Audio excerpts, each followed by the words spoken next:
build American AI infrastructure, and lead internationally in cooperation with allies and partners. Personally, I'm also excited about what the future holds with the acceleration of AI adoption. If developed, deployed, and employed properly, AI stands to enable Americans to make the most and best of themselves on a daily basis. We must ensure that our AI policy is anchored in maximizing economic opportunity for Americans. And I'm not just talking about the billionaires in Silicon Valley. I'm talking about everyday Americans waking up and going to work in family-sustaining careers enhanced by AI, but not replaced by it. U.S. leadership in technological innovation has been the accelerator that has boosted our economy and growth rates ahead of the rest of the world. General-purpose technologies like the internet ushered in sustained years of economic growth, wage gains, new jobs, and increased productivity. Critically, U.S. leadership allowed for the open internet and ecosystem built around it to reflect our national character of entrepreneurship and free expression. AI offers similar opportunities as a transformative, general-purpose technology. AI, for instance, offers a real chance to help achieve the economic success and enhance productivity we need to grow our way out of the unsustainable debt path that we're on as a country. As your AI action plan rightly points out, the competition is fierce. The Trump administration has made AI leadership a day one priority. As President Trump rescinded President Biden's AI executive order, which many feared was an over-regulatory, European-styled approach which would suffocate innovation in startups while ceding important ground to adversarial nations like China. The PRC has put forward plans to leverage state resources and capital to make China the global leader in AI by 2030. Through their top-down statist economic model, the PRC wants to direct capital and resources to favored firms to embed AI across industries, including manufacturing, agriculture, robotics, and services. AI is a fast-changing dynamic field, and industrial policies that might have worked for electric vehicles and solar panels, they're not guaranteed to win this race. I firmly believe that our country's free market, private sector-led way of doing things will be key to remaining ahead of Chinese state-backed AI developers. To accelerate AI innovation, I look forward to hearing from you on how Congress can partner with the administration and industry to remove roadblocks and provide regulatory certainty to let innovators innovate. Chairman Cruz's AI regulatory sandbox bill will be very helpful here. The federal government can also continue to be a proactive partner, leading the way on adopting AI tools and solutions to streamline and improve government, while also sending an important market signal and presenting a valuable use case. To build out American AI infrastructure, Congress needs to work on comprehensive permitting reform to ensure that we don't lose this race because of a lack of energy production. It's critical that we enhance our domestic manufacturing capabilities on key inputs like semiconductors and fiber optic cable, which my state of North Carolina knows an awful lot about. To lead in AI internationally, the U.S. must lean into exporting our AI tech stack across the world to allies, partners, and important third countries. AI must be globally diffused within a U.S.-led technology ecosystem. So I look forward to hearing an update on the President's executive order titled Promoting the Export of the American AI Technological Stack. The U.S. has all the necessary ingredients to keep our lead and to win the AI race.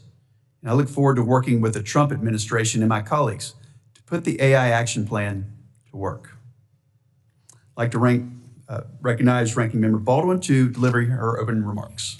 Thank you, Mr. Chairman, and thank you, Director Kratsios, for testifying before our subcommittee today.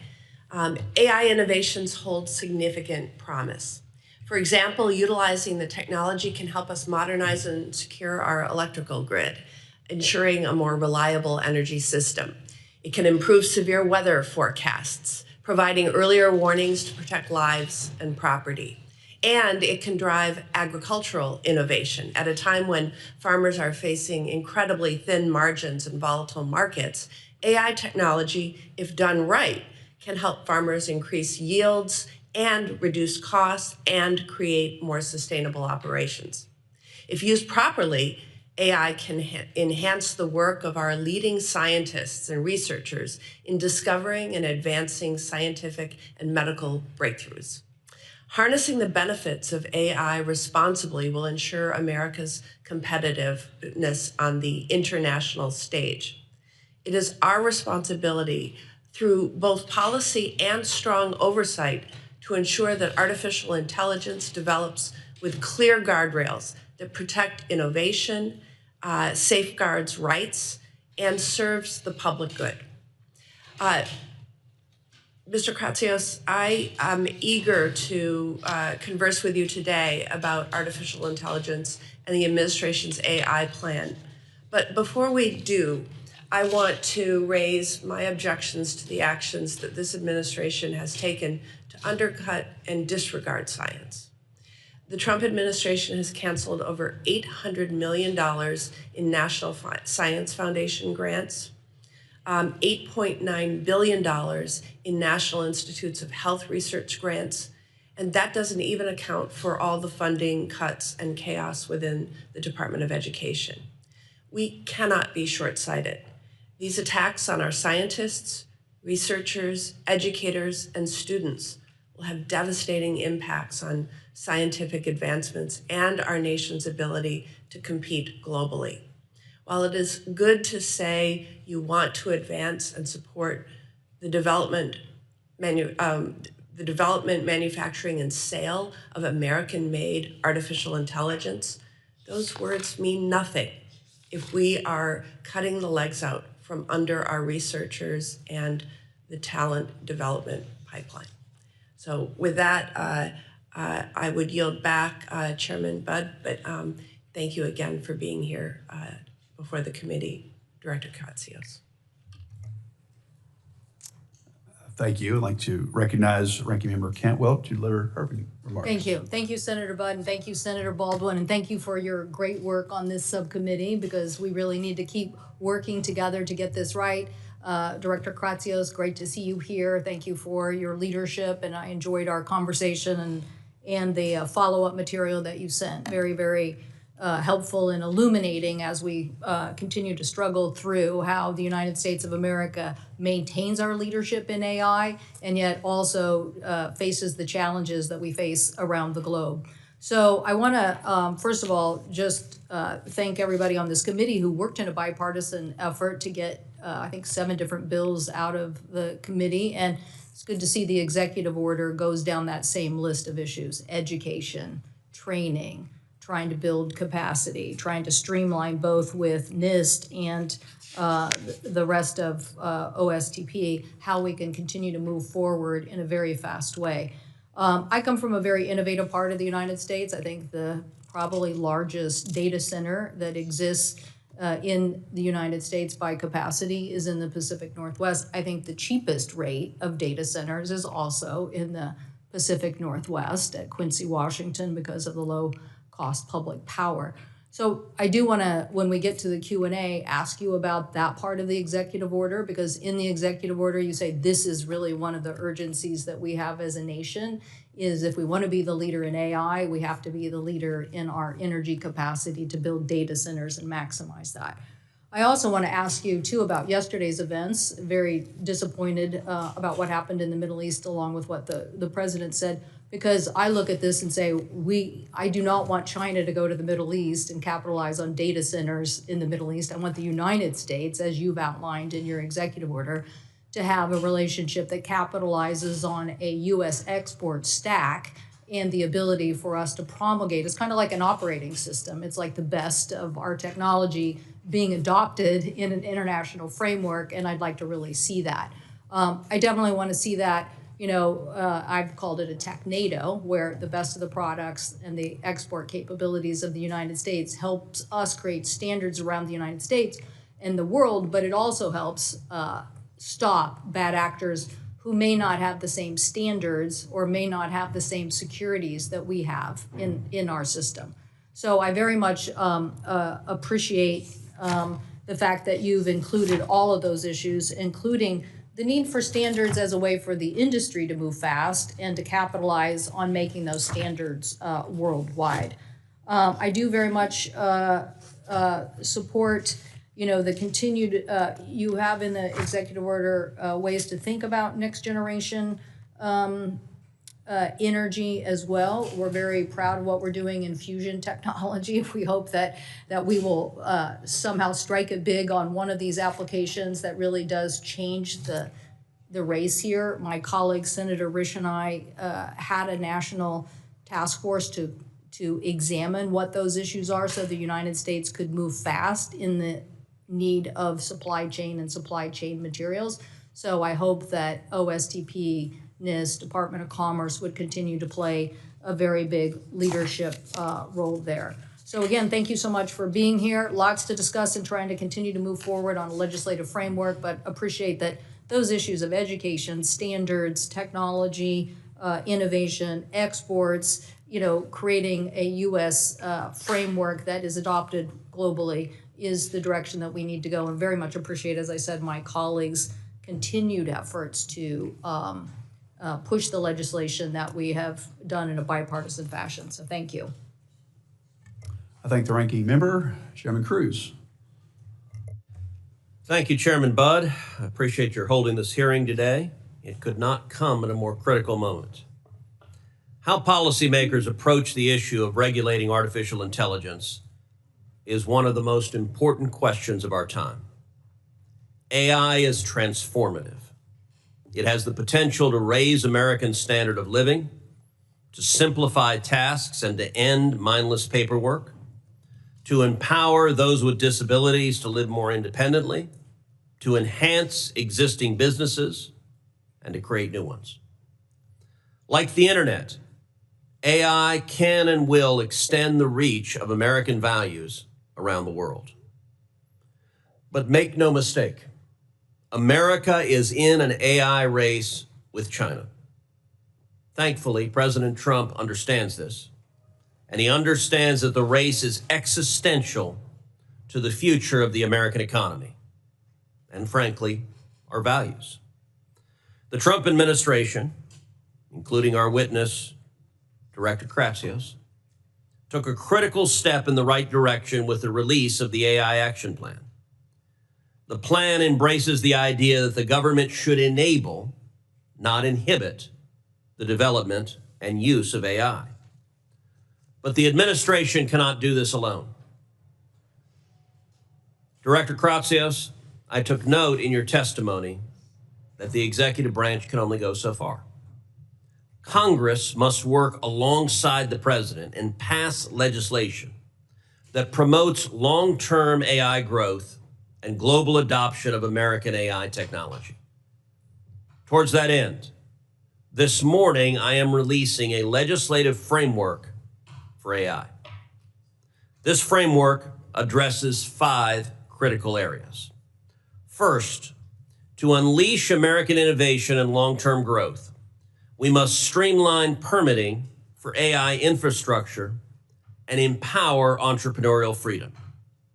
Second, to protect free speech in the age of AI, particularly countering attempts by government to censor Americans and control public discourse. Third, we must prevent a patchwork of burdensome AI regulation, including oft conflicting state AI regulations. Fourth, we must stop nefarious uses of AI against Americans, like fraud and scams enabled by AI, particularly targeting senior citizens.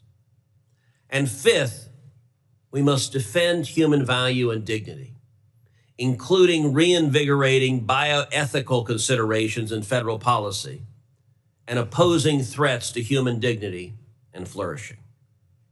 While this list is not exhaustive, it provides a starting point for discussion with both my colleagues and the administration on legislation that ensures the United States wins the AI race and benefits from this transformative technology. As part of this framework, I'm introducing this week the Sandbox Act, a bill that fine-tunes federal regulation for AI use. A regulatory sandbox, a policy mechanism recommended by President Trump's AI action plan, will give entrepreneurs room to breathe, to build, to compete within a defined space bounded by guardrails for safety and accountability. Under the Sandbox Act, an AI user or developer can identify obstructive regulations and request a waiver or a modification, which the government may grant for 2 years via a written agreement that must include a participant's responsibility to mitigate health or consumer risks. To be clear, a regulatory sandbox is not a free pass. People creating or using AI still have to follow the same laws as everyone else. Our laws are adapting to this new technology, and judges are regularly applying existing consumer protection, contract negligence, copyright law, and more to cases involving AI. Conduct that is illegal without AI will remain illegal with AI. The Sandbox Act embodies this approach, this common sense approach to AI policy, one that harnesses the power of American ingenuity and entrepreneurial freedom and sets us on a course to beating China in the AI race. The governance and applications of AI across the world will reflect the nation that leads its development.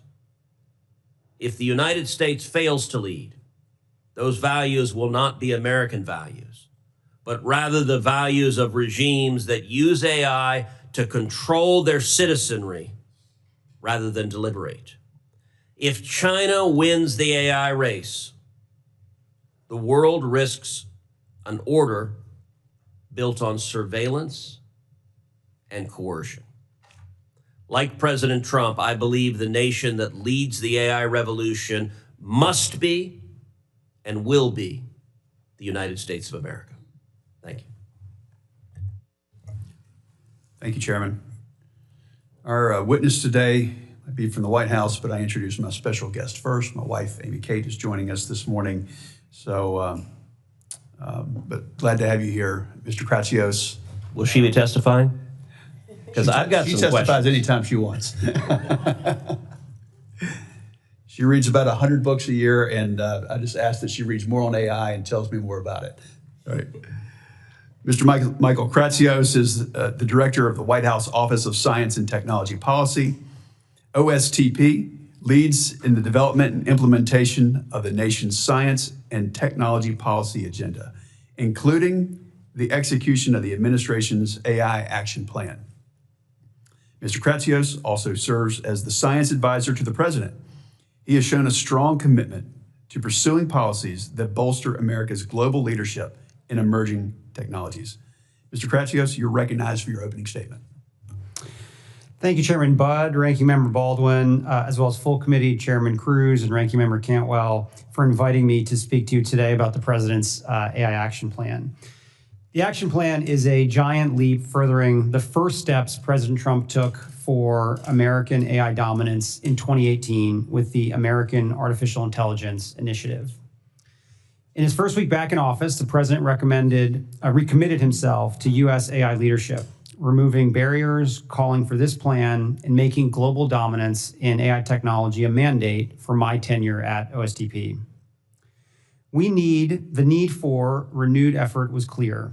While in 2020, the American innovation enterprise held a comfortable lead in AI over our closest competitors, by 2024, the gap had begun to close significantly. We stood in danger of losing our preeminence in this critical technology in addition to our national nerve. President Trump has restored a spirit of confidence in our innovation enterprise with the golden age vision of renewed scientific rigor and technological invention for the prosperity of all Americans.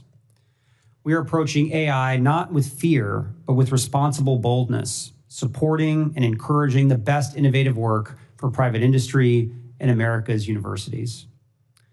Before I highlight where we stand now in executing this historic executive branch playbook, let me first thank the members of this committee for all that you have done for American AI. The administration can only promote and protect America's position as a global AI standard setter with the legislative branch's support, and I look forward to working with each of you. On July 23rd, the Trump administration released Winning the AI Race, America's AI Action Plan. It outlines a strategy to maintain global leadership in AI based on 3 pillars: innovation, infrastructure, and international partnerships. The same day, President Trump signed 3 executive orders reflecting those 3 pillars. Preventing woke AI in the federal government incentivizes removing ideological hindrances to innovation in model accuracy. Accelerating federal permitting of data center infrastructure illustrates a common sense approach to promoting AI infrastructure. And promoting the export of American AI technology stack recognizes that international adoption of American AI is critical to maintaining global leadership, as is having the best frontier models. As mandated in that order, OSTP is actively supporting the Commerce Department as it issues a request to industry about what export packages might look like. Looking ahead, I see many opportunities for collaboration with this committee and with Congress as OSTP coordinates the administration's implementation of the AI Action Plan. If American innovators are to continue to lead the world, they will need regulatory clarity and certainty, which the legislative and executive branches must work together to provide. From the creation of regulatory sandboxes for early product development to the clear application of interstate commerce principles to prevent balkanized rulemaking that chokes product adoption, together we can find common sense, pro-growth protections for American workers, families, and children while freeing inventors to do what they do best.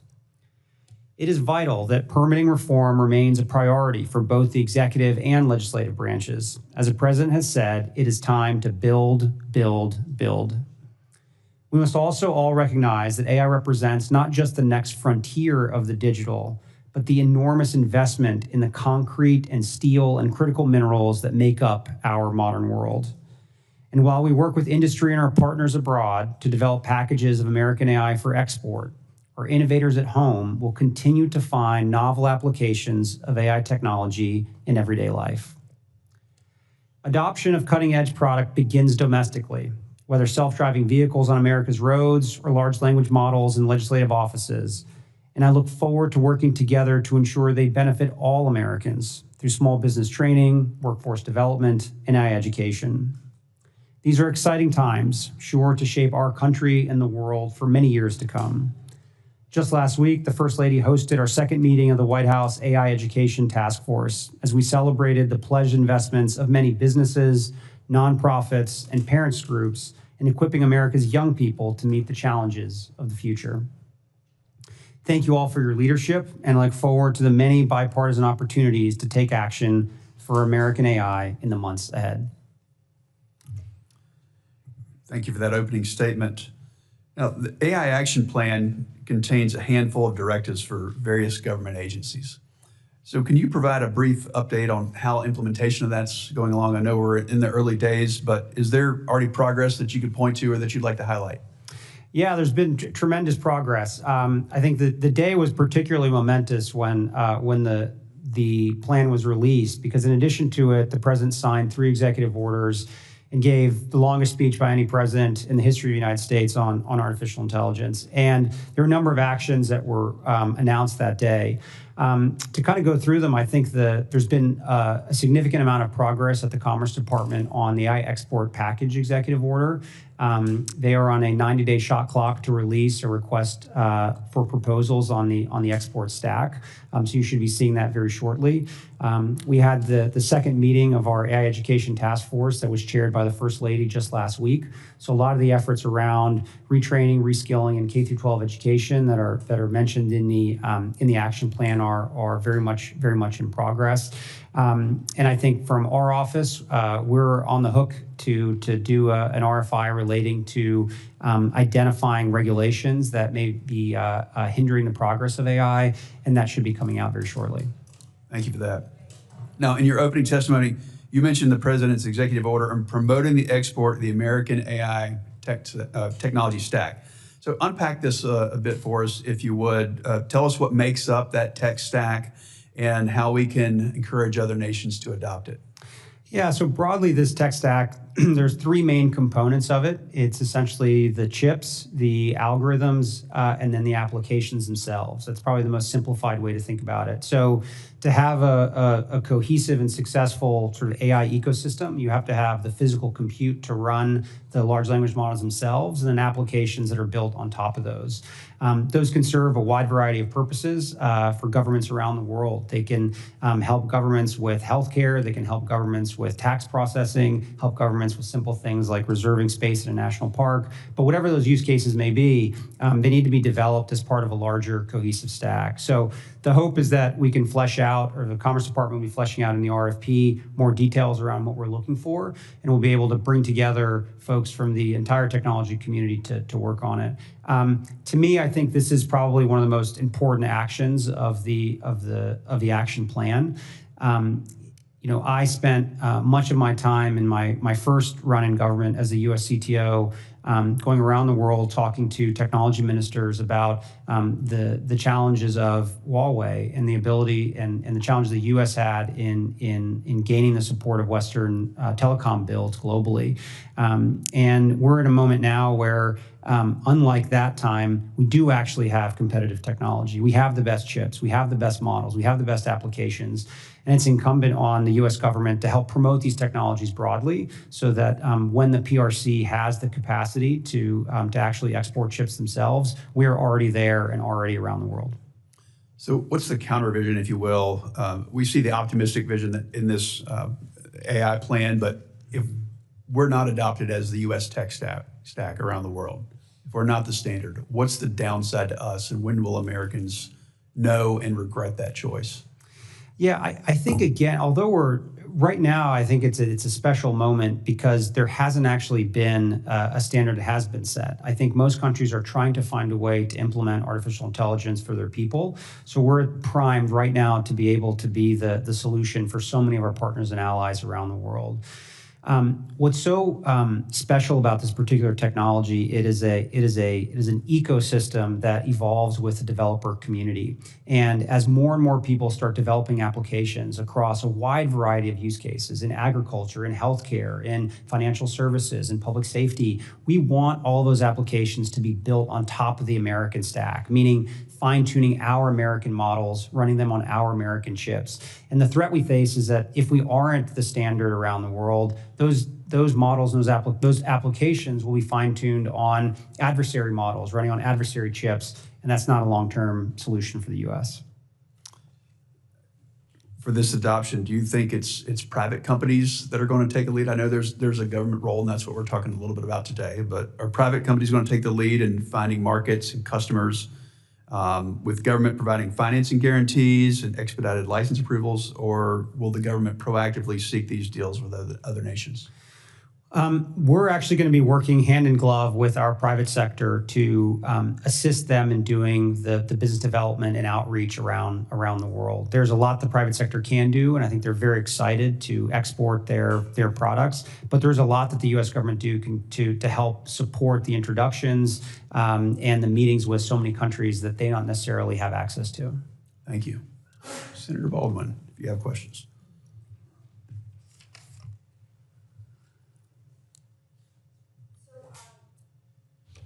Director Kratsios, thank you again for testifying. The Great Lakes are truly integral to our state's identity and our made in Wisconsin economy. Wisconsinites are rightly concerned about the impact of data centers on our lakes and groundwater resources. So how would you respond to Wisconsinites who are worried about the millions of gallons consumed by data centers every day? We have several that are planned or in the process of being built out right now. And I'd like to hear what you would say to folks who are worried about those water resources in connection with data centers. Yeah, I would point them to comments by the president and by the EPA administrator on the administration's deep commitment to clean air and clean water in the United States. I've gotten to know Administrator Zeldin very well over the process, over the last few months, and the commitment the EPA has in ensuring that no matter what we're building out, particularly in the areas that we focus on AI, adhere to the highest standards. And I think it's something the President takes very seriously, ensuring that our air and our water is as clean as possible for the American people. Yeah, so the administration proposes amending the Clean Water Act regulations in the Artificial Intelligence Action Plan. How will the administration ensure that an amended and expedited process will protect the groundwater resources in Great Lakes? So our North Star will always be to ensuring clean air and clean water for the United States. And I think with any regulatory changes, as we'll go through notice and comment, and we very much look forward to what the public has to say about how we can ensure that whatever new regulations we promulgate at those agencies do meet those high standards. Thank you. AI is poised to innovate across a number of sectors in a way that will improve Americans' everyday lives by increasing productivity, reducing costs, and making them safer. I'd like to ask you about several areas. What are the most promising AI applications you see for farmers? And how can the federal government support innovation while ensuring that these tools are accessible to operations of all sizes, not just the largest producers?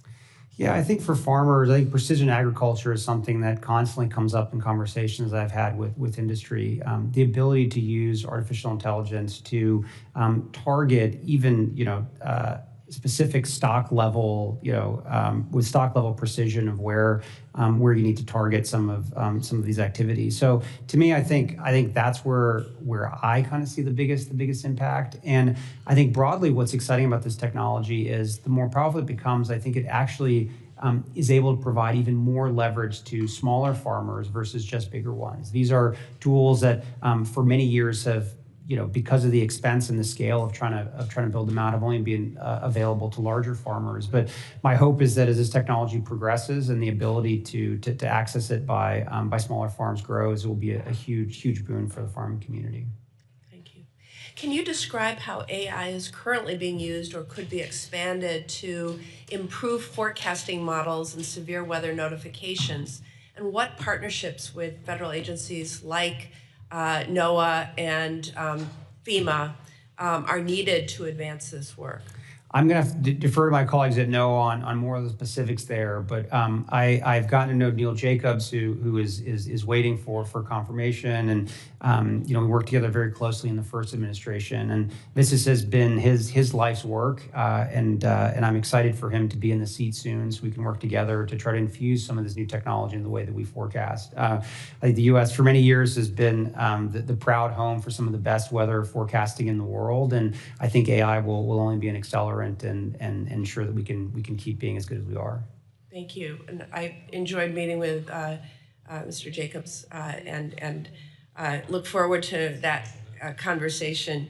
What role do you see AI playing in modernizing our nation's electric grid?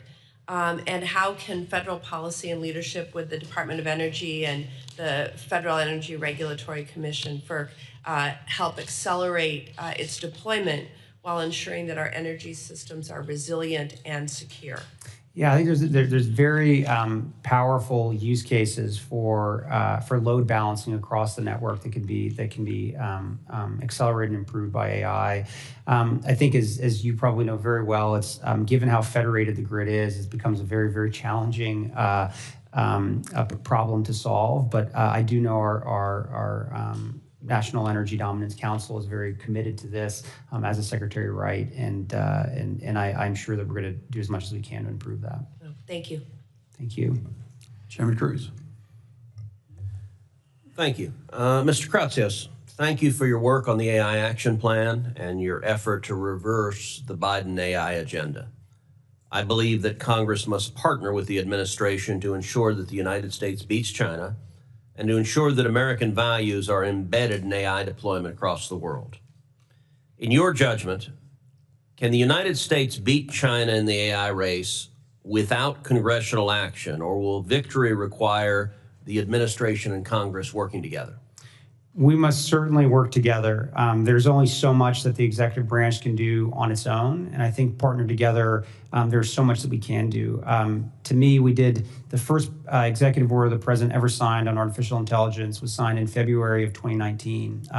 And the following year, Congress passed the National AI Initiative Act, which codified a wide variety of the activities that were listed in that executive order. And I think that was a big push forward, and I think serves as even an early template for us being able to partner together to put some of these into law. I very much agree. The AI Action Plan directed agencies to establish regulatory sandboxes across the country for AI. Why are regulatory sandboxes helpful for deploying and developing AI in the United States? There are so many technologies that are developed that the regulatory environment as it exists is not designed to accommodate. And one of the examples that I've dealt with over the years relating to the world of commercial drone operations or small UAS. And we and President Trump signed an executive order in the first Trump administration to create a drone pilot program to essentially create sandboxes for drone operations. And because of that, we've been able to get the necessary data to allow for a new beyond visual line of sight rule that was just promulgated a few months ago by FAA. So I have personally seen the power of these sandboxes to be able to allow the great American minds and innovators to actually put their tools to the test in real life situations, and from there be able to provide the necessary and valuable feedback back to the regulators to be able to create the right regulatory frameworks. As I mentioned in my opening statement, as part of the legislative framework that I've released, I'm going to introduce the Sandbox Act, which establishes an AI sandbox program within OSTP. Do you support the underlying principles and goals of having Congress establish regulatory sandboxes for AI? Yes, the AI Action Plan very definitively promotes the idea of using sandboxes. Very excited to work with you and the committee on an approach to make this into law. Terrific. President Trump has also declared that we can't have, quote, 50 different states regulating this industry of the future or allow a single state to hold up innovation. President Trump's AI Action Plan limits federal funds to states that are, quote, unduly restrictive of AI. Mr. Kratsios, you've said that the president has been very clear on the administration's position. Avoid a patchwork of state regulations. Why does the administration believe that state AI laws and regulations, such as those in California and Colorado, pose a threat to AI deployment and innovation in the United States? And does the administration support preemption of those laws? A patchwork of state regulations is anti-innovation. It makes it extraordinarily difficult for America's innovators to promulgate their technologies across the United States. It actually presents and gives more power to large technology companies that have armies of lawyers that are able to sort of meet the various state level regulations. So it is very pro-innovation, and it's something the president said very specifically in his remarks at the AI Action Summit, that we do not believe in allowing for this patchwork to go forward, and state preemption is something we look at closely.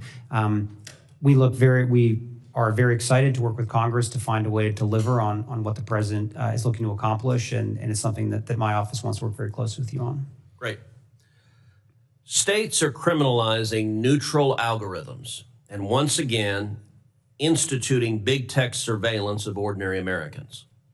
Colorado requires big tech to report to the state's attorney general any AI user whose actions could create a so-called disparate impact, a radical liberal theory that treats differences in group outcomes as evidence of prejudice.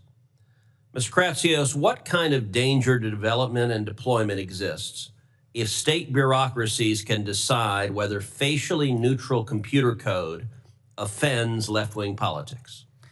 Yes, this is a very good example of why we need to do preemption around around AI regulations.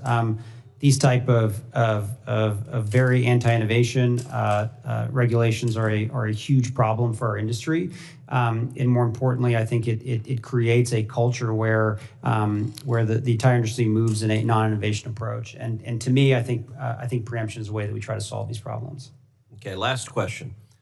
The AI Action Plan directs the federal government to vigorously advocate for international AI governance that reflects American values. What actions can be taken to push back on censorship regulations by foreign countries that impact American public discourse?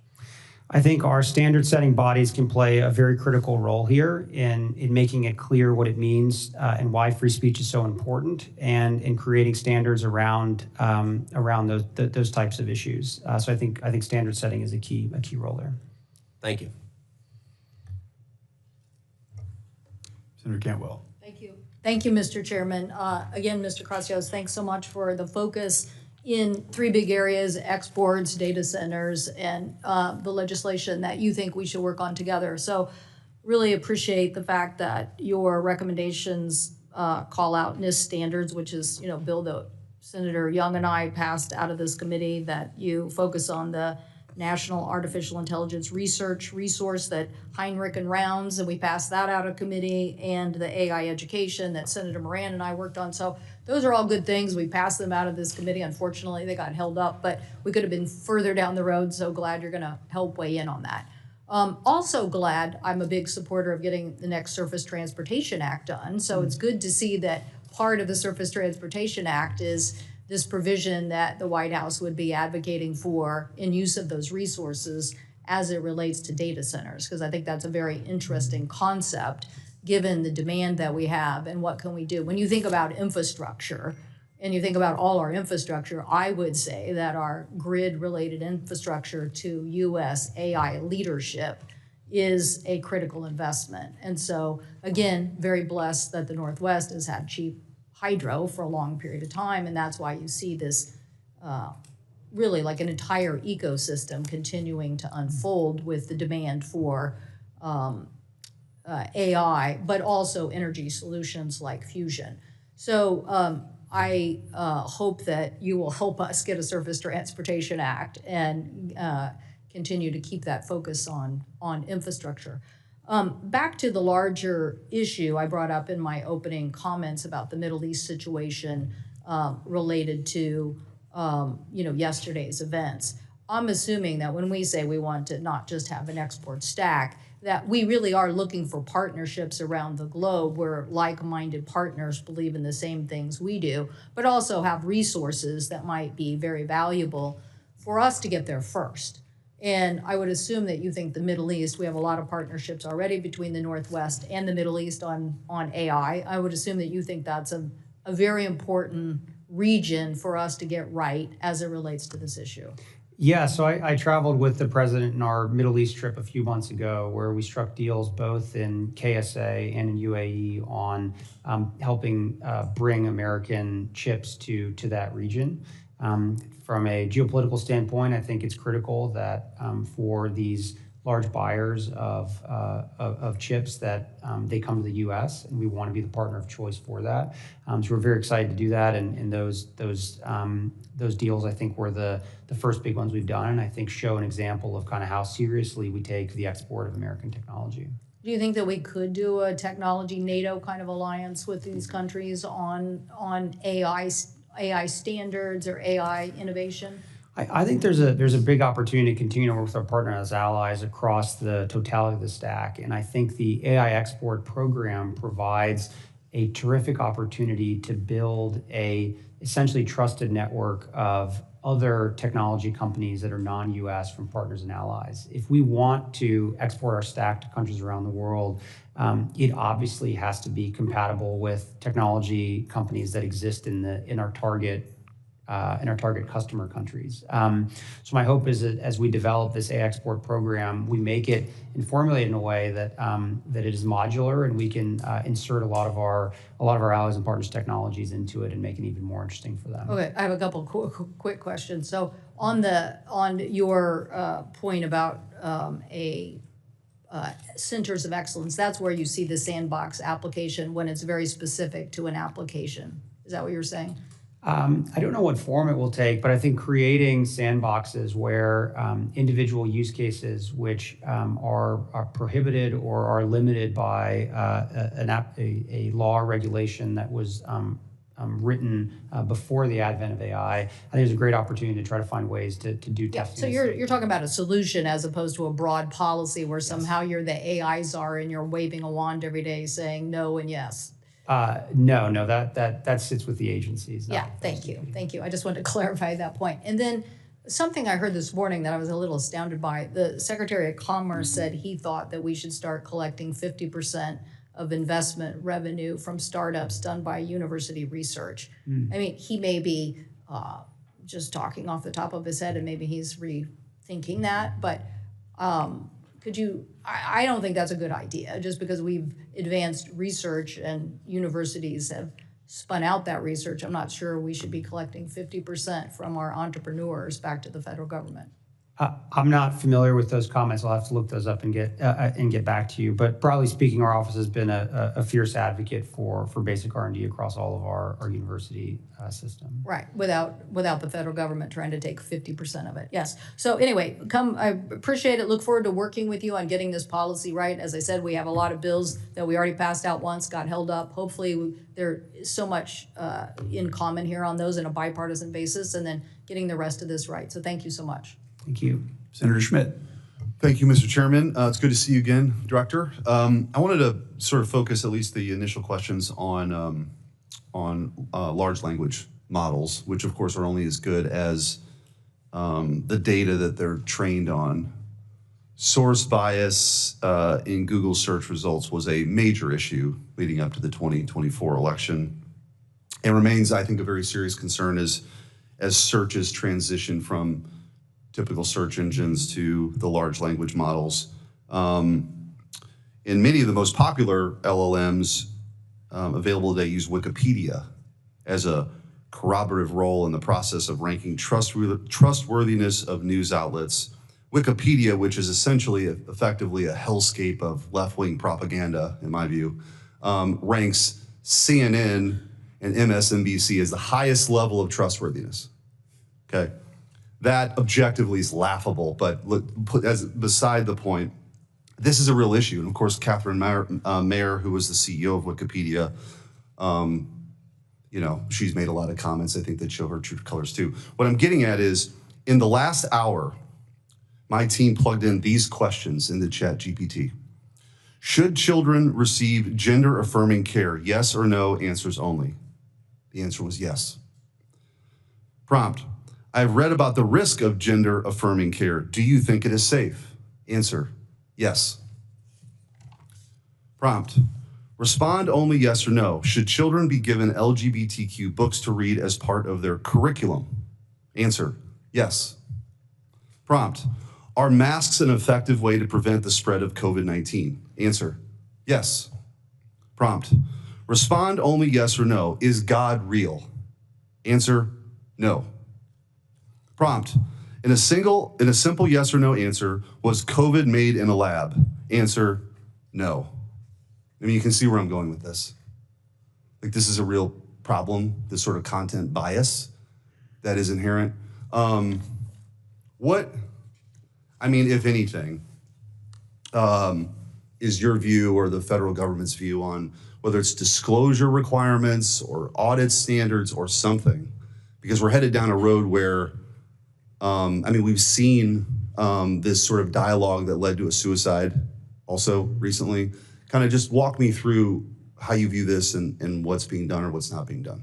Yes, this was a big concern of the White House and the president, and that is why the same day the report was released, the president signed an executive order around woke AI. And as we were thinking about the policy around some of the issues that you're discussing here, the power that sort of we have in the executive branch is to think about the way that the federal government procures technology. And the president, in the executive order, directed the Office of Management and Budget to come up with guidance to ensure that any model that the U.S. government procures is truth-seeking and accurate. And that process is underway to define the standards around what we mean by that. But the repercussions for selling a model to the U.S. government that isn't truth-seeking and accurate are pretty harsh in the executive order. We believe that this is a very important and critical tool that we can use to sort of move the companies in a direction towards truth-seeking and accurate models. And I very much look forward to when that guidance is released and ultimately we can update the procurement guidelines for these models. And I think as we have seen, most of the large language model builders are beyond excited to try to provide their models for federal use. So I think we have a lot of leverage here to try to create an environment where these models really are truth-seeking and accurate. And this is probably one of the reasons or rationale, right, for having as many players in the marketplace as possible. One of my big concerns with the previous administration, as somebody who, in my previous job, had filed the lawsuit on censorship, the Missouri versus Biden case, was that the prior administration was trying to lock in monopolies in exchange for this kind of stuff. And so I think the hope is that it's a open, true marketplace where competitors can see this and have something that's more truthful and people can make their own decisions as opposed to, definitively giving answers like, yes, there's no God, and yes, gender-affirming care is totally safe for kids. I mean, all that stuff. You are very right. The previous administration, very disturbingly, was trying to create an environment where there were only a small handful of large language model builders that the U.S. government themselves could control through standard setting at NIST. So I'm very happy that we're able to turn the page on that.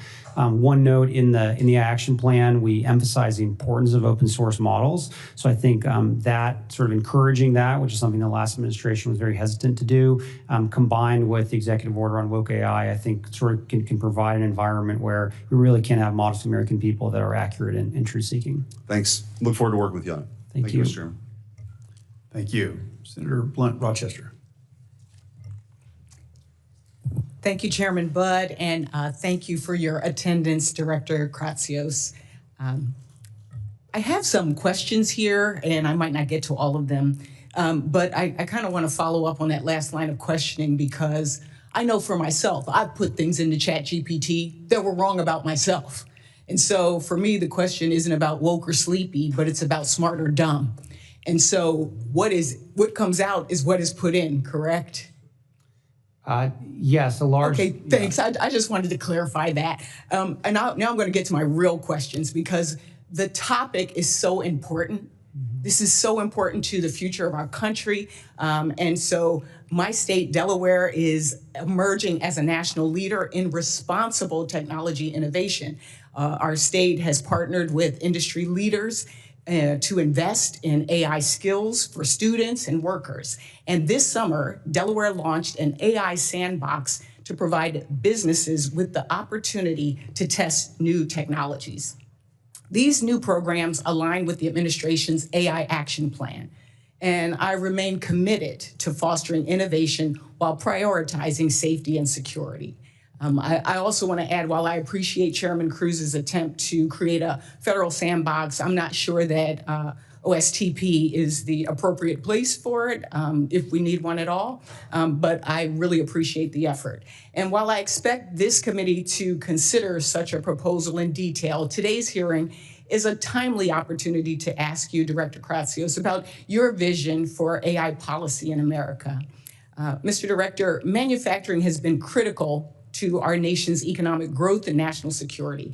And America's economic success relies on maintaining our leadership in advanced manufacturing industries. The Manufacturing USA program helps us keep a competitive edge while technologies like AI radically change the playing field. How will the AI action plan build on existing efforts like the Manufacturing USA program? Yeah, so the action plan makes it very clear that this is a technology that is going to have an impact on a wide variety of industries, particularly in advanced manufacturing, as you mentioned. This has been a big priority of the administration, the president personally, to bring back manufacturing in the United States, bring back the very important, high-paying, meaningful, skilled jobs that we need in this country for American families. And what we hope to do is to be able to, through the build out, particularly in Pillar 2 of the plan of our infrastructure relating to both power and AI data centers, a lot of those jobs will be brought in. And what's really key about this plan, which I think is really important, is that a lot of the effort around Pillar 2 is about the retraining, the reskilling, and the preparation of the trades that will ultimately support the necessary build out of all the infrastructure for this. So we remain very excited working with Commerce, with Manufacturing USA to continue those training programs, and it's very important to us. Great. As the former Secretary of Labor from Delaware, and I always say if I had another middle name, it'd be Lisa Blunt Jobs Rochester. So this is exciting as long as we're balancing all of our priorities here. Director, Delaware is also home to the National Institute for Innovation in Manufacturing Biopharmaceuticals, otherwise known as NIMBLE. It's headquartered at University of Delaware and is a public-private partnership within Manufacturing USA network. Their work is critical in leadership for biopharmaceutical manufacturing. Could you talk about biosecurity, though? This is really a priority as well in the action plan. How do you plan to leverage the expertise and capabilities of places like NIMBLE to meet your goals? Yes, biosecurity is important. It's been an issue that the federal government has been thinking about for a long time. There's built capacity at a variety of our agencies and able to do testing and evaluation around some of those issues and large language models. But to me, I think more importantly, there's a huge opportunity to leverage artificial intelligence for breakthroughs in the biosciences. And these are the types of models that can be used with some of these automated labs, which was another idea that was proposed in the action plan to sort of create novel biological compounds for the benefit of the country. Thank you. I'll have other questions that I'll submit for the record, but I do want to caution us that as we cut funding for things like NSF, or as we fire folks that have expertise that can help us both on the diplomatic side as well as the scientific side. And also, we talked before about STEM and STEM education. Really want to make sure that we are thinking about the workforce and about innovation for our country as well, utilizing the tools and the skills and the expertise we have right here in this country. Thank you, Mr. Chairman, and I yield back. Thank you. Senator Blackburn. It's good to see you. Thank Good to you see for you. being here. A couple of quick points. Senator Warner and I have a standard setting bill that you all may want to incorporate in what you're doing. We're quite concerned about the U.S. retaining the ability to set standards. And so we filed this a couple of years ago. So I commend that to you. Building on the precision ag, which when I was chairman of Comms and Tech in the House, we passed that bill, and I was happy to lead on that effort. I have legislation now, which is an innovation ag bill that I think you all may want to tie into your efforts. And I encourage that. Also, we have a quantum sandbox bill. Senator Lujan and I have done that for quantum technologies. Oak Ridge National Lab leads in that effort.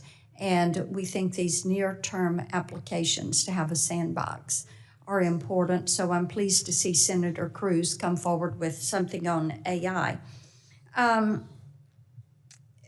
I also wanted to ask you, when you do your summary of regulations that are inhibiting to AI, will you submit that to the committee? Yes, certainly. Okay, thank you. Online privacy is something, as we have worked on AI, we've heard from so many innovators, it's imperative to pass an online consumer privacy standard so that people have the way to set that firewall. Do you agree with that? Yes, online privacy is critically important, and we would love to work with the committee and with Congress. Excellent. on We've that. tried for 13 years to get that passed. Yes. And we're not giving up. I agree with you on that. The American Science Cloud, this is something important to our national labs, and I mentioned Oak Ridge. So how should the labs work together with the American Science Cloud, and how can they combine their scientific and computer expertise? As you know very well, there's a wide variety of supercomputing infrastructure that is across all of the national labs, and then there's other computing infrastructure that sits outside of the labs in the private sector, and being able for those institutions to all speak to each other and to be able to optimize the workloads across So them. you're looking at interoperability. That Yeah. would be your primary objective. I think Data transfer, interoperability. that would be Okay. one of the top things to think about. Okay, yeah. excellent.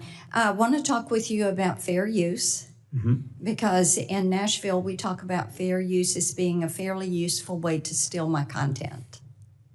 And we see that happen repeatedly. And actually, when I wrote the amicus brief on the Warhol versus Goldsmith case, which was decided for Goldsmith, I actually made that argument for a narrowed application. One of the things we're looking at is what happens with this patented and copyrighted content, algorithms, etc., whether it is for an entertainer, an author, a publisher, someone who does online sales training, someone who does online human resource training, religious leaders who have sermons and things that are copyrighted, prayers, that they are holding a copyright on that. How are you going to approach firewalling copyrighted content in training of these LLMs, and then allowing current event or conversation? Because the training of the LLMs is something where there is really a difference of opinion. And this is one of the reasons that states have played such an important role in stepping forward, because Congress is proven incapable of passing legislation that is going to protect content. So I think that making certain those patents, trademarks, and copyrights are not infringed is vital to our creative community. I had a group in my office yesterday. They are incredibly worried about this. They are looking at what is happening with the OpenAI AI-generated movie. Everything is going to be generated based off of actors, but it's all AI-generated, music AI-generated. What you're doing is taking away their ability to exercise their craft. And that is an Article 1, Section 8, Clause 8 protection that is given to innovators in this country. So I'd love to have your response on how you're going to address that, but I am out of time, Mr. Chairman. So Perhaps in following your remarks, you could address that. That'd be okay with you. Certainly. Senator Peters. Thank you, Mr. Chairman. Dr. Kratsios, welcome to the committee. Sir, I hope that you agree with me that without the highest standards for data protection and governance, rapid AI adoption can expose Americans' information to some unparalleled risks that we need to be very, very concerned about. However, just recently, the Chief Data Officer for the Social Security Administration disclosed to my committee that he was forced to resign after notifying us that DOGE is jeopardizing the Social Security data of over 300 million Americans. It's actually quite stunning, the lack of protections to this data that we've seen as a result of their activities, and more of that will become public in the days ahead. So my question for you, sir, is can you explain how Americans can trust this plan when the administration has shown it can't handle our most sensitive data?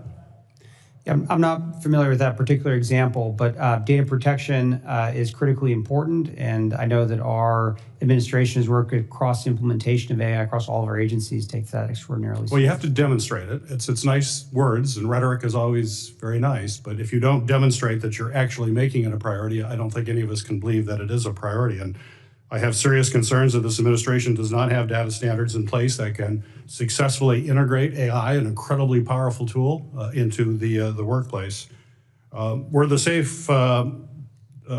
safeguards in this administration's prior guidance that appeared, but they appeared to have no effect, and there's no examples of it actually being implemented, which is incredibly troubling. And we're going to dive into that issue in greater length in the days and months ahead. My next question is, the White House AI Action Plan asserts that, quote, the federal government should not allow AI-related federal funding to be directed towards states with burdensome AI regulations, but should also not interfere with states' rights to pass prudent laws. So my question is pretty straightforward. Who specifically decides which states' AI laws are, quote, prudent and, quote, not unduly restrictive? Who's going to make that decision? I think that's something that's going to be left to the agencies that are funding the various programs that impact states. It's going to be left to the agencies. Who? Who are the agencies? Who will be making those decisions? I defer to the secretaries in those particular agencies to make those decisions. So that is the policy, but we don't know who's going to make the decisions. You're telling me that's a policy, but we have no idea who's going to decide what's prudent or what's unduly restricted. Could be the president. We know that he makes decisions based on how he feels when he wakes up in the morning. Is that kind of how we're going to be doing it, or?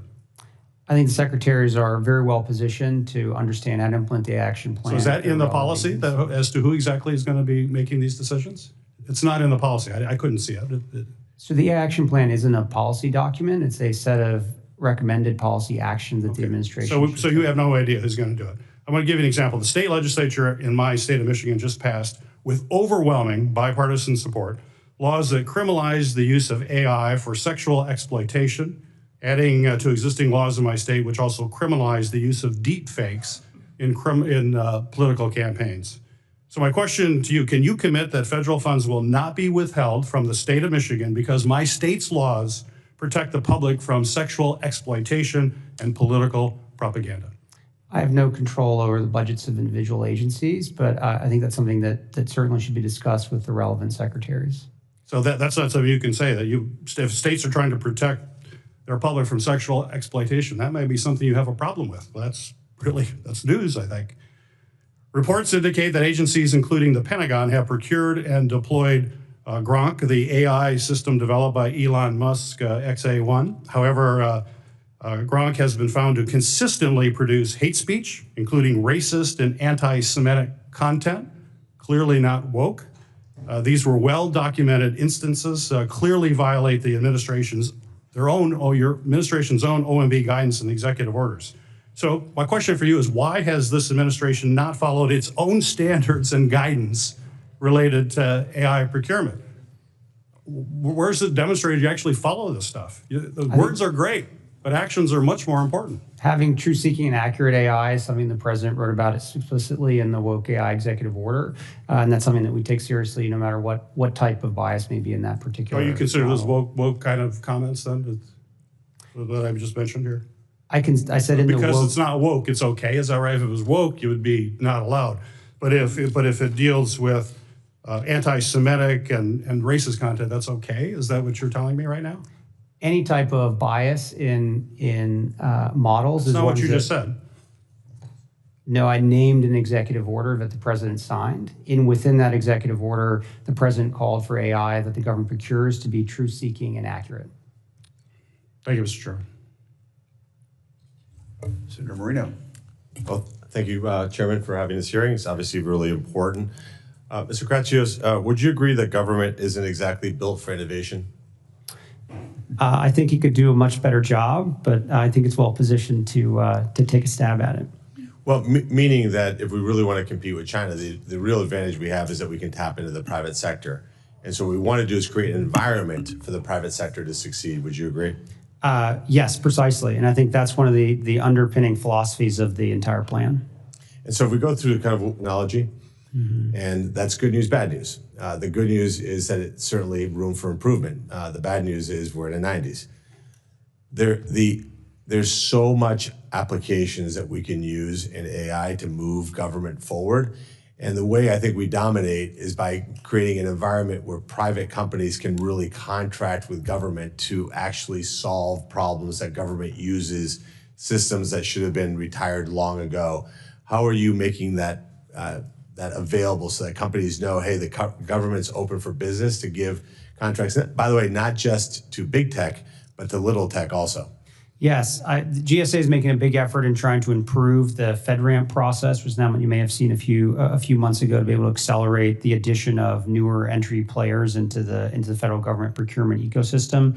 Within the DoD and AI specifically is a program called Trade Wins, and that's where you can be pre-cleared to be an AI service provider for the DoD. And once you're on Trade Wins, any service or any COCOM or everyone else can procure from there. So there's lots of innovative ways to be able to introduce these new AI technologies into a procurement cycle at a much quicker pace. Yeah, and I know I'm out of time, but just real quickly on that, make certain that it takes into account small businesses, that this doesn't require 7,000 lawyers to fill out 800 pages of forms to get in that list. Absolutely. Thank you. Senator Rosen. Well, thank you, Chairman Budd, Ranking Member Baldwin, for having this important hearing. Thank you to the witness for being here. I just want to say one thing, building off what Senator Reno said. We can't rebuild the workforce while simultaneously eliminating the departments and agencies that should be partnering and building out the workforce of the future. And that directly relates to what we're going to continue to talk about and what you're going to continue to do. So please keep that in mind with this administration and how we try to fund the proper programs for our federal government. But I want to take a moment to build on what Senator Peters was talking about, the anti-Semitism space, the questions regarding anti-Semitism in AI. The administration's AI action plan directs federal agencies to procure only LLM models that are truth-seeking or ideologically neutral. However, this administration has instead opted to deploy Grok, an LLM from XAI that has a long history of hate speech, including promoting anti-Semitic conspiracy theories. Earlier this year, I led a bipartisan letter to XAI seeking an explanation for the anti-Semitic tirades. However, XAI failed to answer any of our questions. Just last week, Wired reported that the White House pressured GSA to approve Grok for use by the federal government. You can see why we should be very concerned, sir. So, Mr. Kratsios, will you commit to making sure that agencies do not use AI that promotes anti-Semitic conspiracy theories, hate speech, stereotypes? I could go on and on. This is blatantly wrong. And if you continue to do that, we will continue to push back. I want your commitment that you will push back on this as well. Yeah, we will commit to continue to execute the President's executive order to ensure that models are procured by the U.S. government are truth-seeking and accurate. That's not the answer. Will you commit to being sure that we do not have anti-Semitic hate speech, conspiracy theories, and tropes continue to be repeated in these tirades on the internet? It's a simple yes or no. You are either promoting anti-Semitism or you're not. So you're promoting hate speech or you're not. I think we're talking about the same thing. The examples that you're giving obviously aren't truth-seeking and accurate. So I think we both agree that that's a type of behavior that the president very rightfully signed an executive order to help avoid. Well, clearly he's not paying attention to what's happening on Grok. I want to talk a little bit more about something more down to earth. Fiber for AI. Earlier this year, Microsoft's president testified to this committee that fiber connectivity is one of the key pillars of AI infrastructure, alongside, of course, data center, chips, land, electricity. We know that fiber provides the essential connectivity between AI data centers because AI needs to process data fast at lightning speeds. I was a software developer myself, and my younger career, we could not even imagine the types of technology that we have today. But recent reports show that growth in AI use is going to require more than doubling of the fiber miles currently in the U.S. from 159 million miles today to over 370 million miles by the end of the decade. So we know companies like Microsoft has announced multi-billion-dollar partnerships with providers like Lumen Technologies to build out the AI fiber backbone.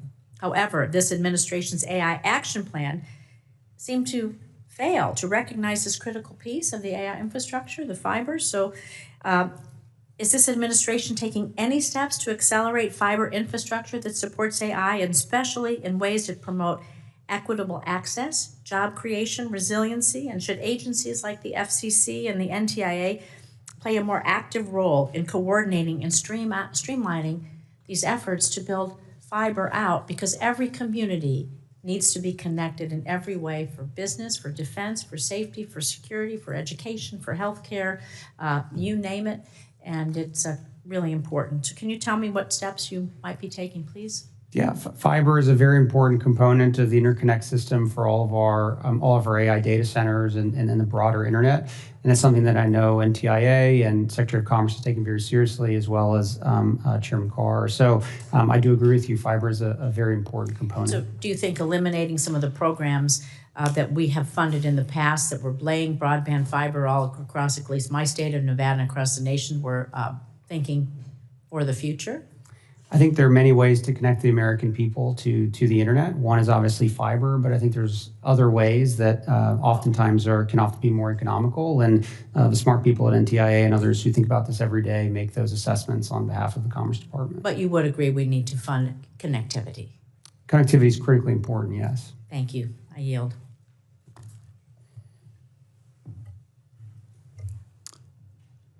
Senator Markey, please. Thank you, Mr. Chairman. The Trump administration's loyalty to big tech means bigger bills for American families, and this administration is giving AI data centers the green light to eat up our electricity in our nation while our bank accounts go into the red. So, Mr. Kratsios, are you aware of how much households' electricity bills are expected to rise over the next 4 years as a result of data center expansion? I'm not familiar with that number, no. All right, I'll inform you then. A recent analysis found that Americans' electricity bills are going to rise by as much as 25% over the next 4 years. 25% because of data center demand. So it's not just a future fear, it's a present problem. Households are already feeling the pinch. Electric bills for an average home in Ohio increased by $15 a month because of data centers. A worker making Ohio's minimum wage would have to work an hour and a half just to be able to afford Trump's data center tax on electricity in that state. And that's not to mention the rest of their electricity bill. So, Mr. Kratsios, do you think it's appropriate that the administration is forcing Americans to pay more on their electricity bills while using their taxpayer dollars to make the problem even worse by funding the unfettered growth of the AI industry? I do not believe there's been an administration in American history more committed to growing power generation for the American people and lowering energy costs for everyday Americans. And I'm proud to work for a president and an administration that has that level of commitment. So I'm not sure what that study is, but I think there has never been an administration more resolved in actually doing the complete opposite, actually lowering energy costs for No, electricity bills are going up all across the country right now under the Trump administration, and they're killing the solar projects, they're killing the wind projects, they're killing the offshore wind projects, they're killing the electricity supply, which is going to be needed for the AI revolution. They're killing it. So we're gonna have a crisis. We're about to have an electricity bill crisis for consumers in our country, because at the same time, this administration is pushing the data center development at all costs. The costs are being paid by American families, not big tech. The electricity bills are going to be paid for by ordinary families in our country because Trump is stopping those new sources of electricity from being installed in our country. They just announced the killing of an offshore wind project that's 80% completed, and they're targeting another dozen offshore wind projects that are just going to skyrocket electricity bills all across the East Coast, but across the country as well. It's going to kill at least 790,000 megawatts of clean and low emission energy from coming online over the next decade. That's the electricity that's going to be needed for the AI revolution. They're killing it. And they're killing it out of ideology that is because of the payoff to the natural gas industry for their contributions to Trump. They're killing the renewable energy industry that would have been providing that extra electricity. So that's a huge price to be paid.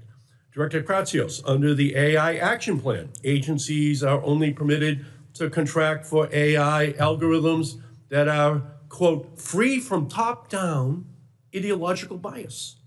This language is extraordinarily vague, free from top-down ideological bias. And it gives the Trump administration vast discretion to force AI chatbots developers to adopt conservative viewpoints or else risk losing lucrative federal contracts. This isn't traditional use of the government's procurement power. It is extortion. So let's get specific here. Director Kratsios, if a generative AI system stated that it was intentionally trained to adopt a certain political viewpoint, would that qualify as, quote, top-down ideological bias? Again, the guidance of what is defined in the executive order that calls for this new procurement guidance hasn't been finalized yet, so I can't speak to that at this point. But generally speaking, I think sort of away from the specifics, if a particular model is explicitly trained on a what did you mention, a political? It's top-down ideological bias. So what did you ask? Would that be a violation of the rule that a generative AI system, if it's stated that it intentionally trained to adopt a political viewpoint, would that qualify as a top-down ideological bias? Yes, if the model wasn't truth-seeking or accurate, it would violate the executive order. All right, so I'll make it even clearer then. Here's a real post from Grok, the generative AI model created by Elon Musk's company, XAI, stating, quote, XAI tried to train me to appeal to the right. That's the quote. Is that a violation? Does that qualify as ideological bias? And should XAI therefore be disqualified from federal contracts? Yeah, per the executive order, models that aren't truth-seeking or accurate as defined by the guidance that has yet to be promulgated, those would be subject to the procurement restriction. So Grok is admitting that it is ideologically biased, and it is absolutely imperative that the administration apply this standard even-handedly. And I'll tell you the truth, if they're talking about woke executive orders, then it is absolutely imperative that we not allow an Elon Musk or other companies' bias to impact this social media infrastructure that we're living in right now. Thank you, Mr. Chairman. Senator Young. Director Kratsios, welcome to the committee. Thanks to you and your team for your hard work. Really appreciate it. You've shown great leadership in developing the AI action plan, and I appreciate you discussing here today the importance of following through with this executive branch playbook. I've been chairman for the last couple of years of the National Security Commission on Emerging Biotech, NSCEB. You have visited with myself and some other commissioners about our report. And I was really pleased to see an emphasis in your action plan on AI-enabled science. One of the recommendations requests that NSF, DOE, NIST, and other federal agencies invest in automated cloud-enabled labs. This priority aligns with a recommendation here again from our report. And that is why right before the August recess, Senator Kim and I introduced the Cloud Lab to Advance Biotech, also known by its acronym, the LAB Act, which would establish a national network of cloud labs focused on biotech. Can you elaborate on the importance of cloud labs for our research and development in biotechnology, and how you see cloud labs accelerating the pace of innovation as compared to traditional R&D models? Yes, the ability to have automated labs where you can send in the experiment that you want to do and the lab itself conducts it and then comes back to you with results in and of itself is a huge value add. If you layer on top of that the power of artificial intelligence to allow the AI itself to start determining what are the various iterations of the experiment that you want to do and automatically send those to the lab to conduct and get the results out, the pace and the velocity of discovery will be dramatically improved. So it's fair to say this could allow us to supercharge the pace of innovation. Most certainly, and the NSF is already running ahead with a proposal around these cloud labs. Very consistent with President Trump's branding, a golden age of innovation. This really could help usher that period in, I believe. I'm going to pivot now to standards. as it relates to AI and the impact of a lack of certainty for innovators seeking to develop and deploy AI.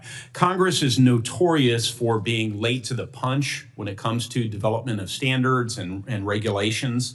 And as other countries move forward in adopting their own, American companies are then subject to potentially differing rules across the globe. Can you speak to the risks associated with continuing to subject our AI innovators to a fragmented series of rules, including those enforced by other countries as well as states here at home?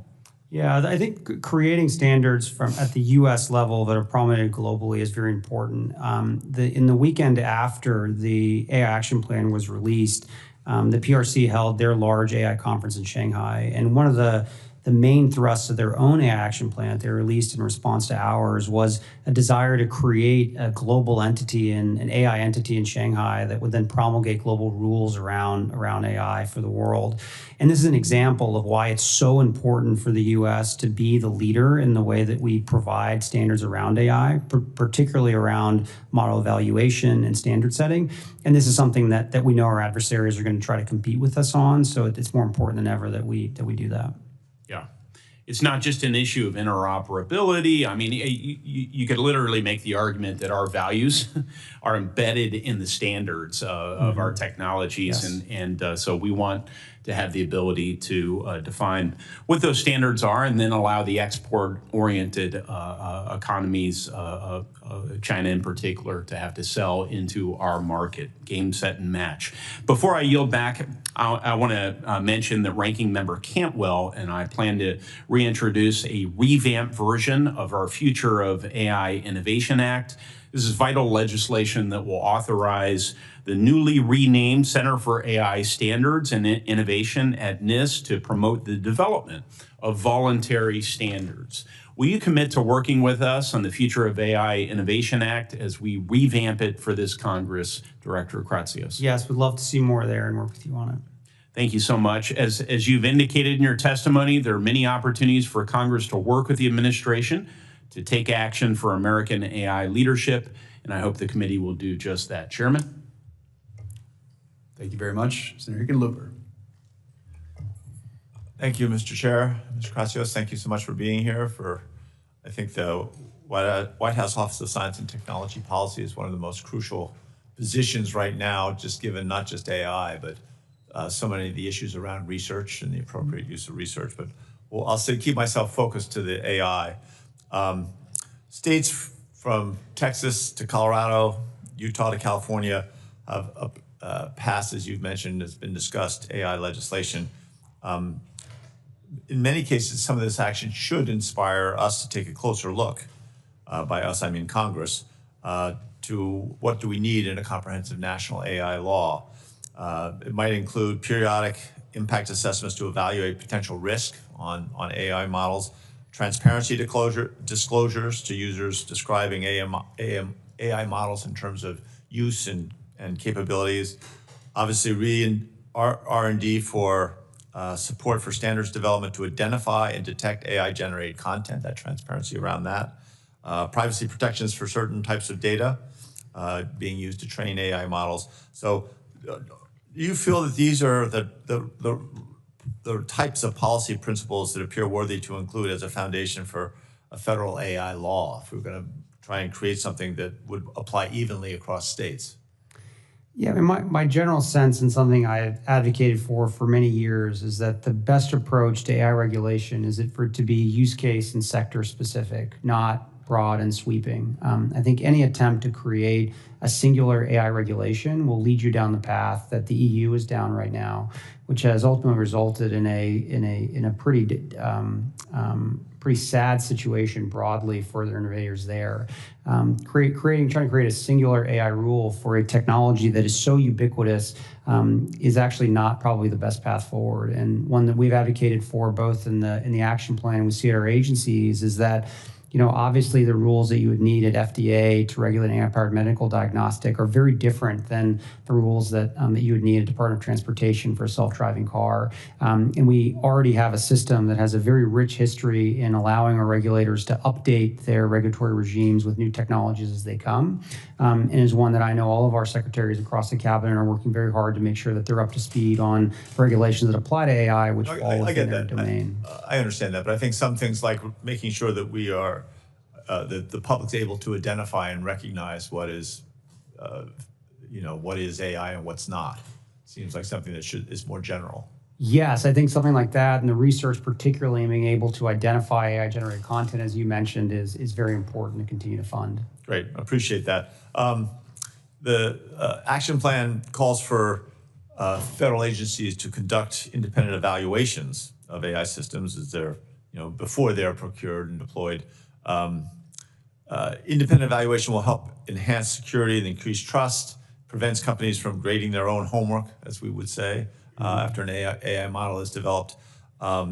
We have a bill introduced called Validation and Evaluation for Trustworthy AI Act, the VET Act, with Senator Capito, which, as Senator Young was mentioning, peripheral to requiring NIST to publish voluntary guidelines for companies to independently evaluate AI models. Can you describe how advanced you currently see the field of AI evaluations? I think it is certainly not advanced enough. My number one priority for NIST would be to work on the very hard science associated with model evaluation and metrology.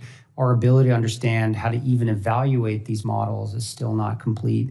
So many people jump immediately to the evaluation itself, this question of what we should be evaluating versus what I think the more important question of today is how do we evaluate these models?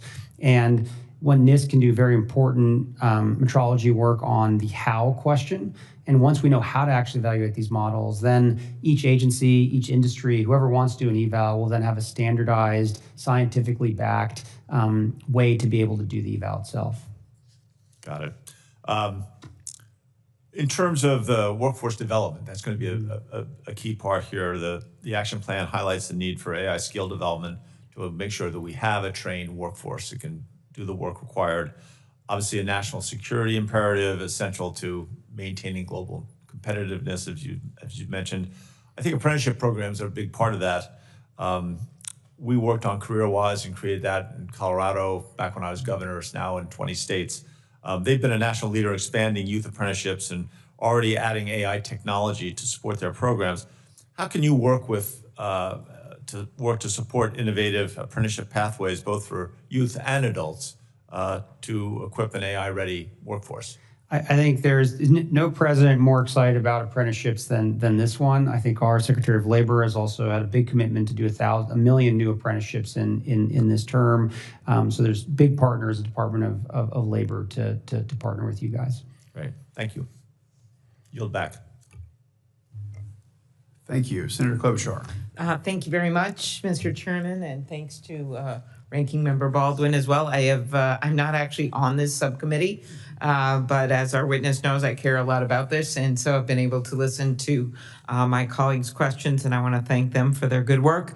AI, we all know, huge potential, but also huge downside if we don't get this right. And I think David Brooks put it well when he said, I have found it incredibly hard to write about AI because it is literally unknowable whether this technology is leading us to heaven or hell. So if we want to lead us to heaven, I think we're going to have to find some guardrails and the like to protect us from fraud, to protect content creation and our democracy. So first off, appreciated working with the administration on the Take It Down Act. My bill with Senator Cruz to enable victims of non-consensual porn, including those generated by AI, to require the social media platforms to remove it within 48 hours.